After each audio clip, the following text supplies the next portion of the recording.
Welcome to Intermediate Macroeconomics. I'm Sergio Campodias, I'm the instructor for this course. In this second module, we're going to be covering the effects of fiscal policy, and more generally, the effects of demand shocks to the economy. We're going to be dividing this in two sets of videos.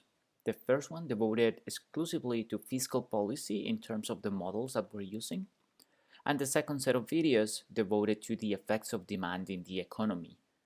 That's going to be complemented with a problem set in which we're going to expand those ideas to see how government spending can play an important role in times of recession.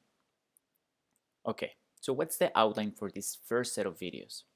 First, we're going to be talking directly about government spending in the model that we developed in the first module. We're going to talk about the effect on consumers. We're going to then generalize that effect to what's going to happen to aggregate demand.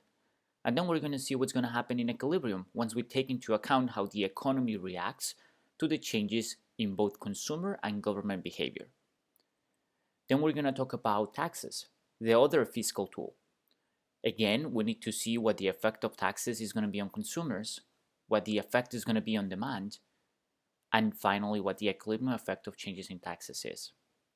And then in the last part of this video, we're going to talk about Keynesian models, as opposed to the type of models that we've developed. I'm going to discuss this later, but the models that we've developed in the first module are what we call neoclassical models. And they have different sets of assumptions to Keynesian models, which are often used for policy analysis. So we're going to talk about the effects on consumers in the Keynesian model, what's been called the Keynesian cross, a way to figure out the effect of government spending, and then finally, fiscal multipliers.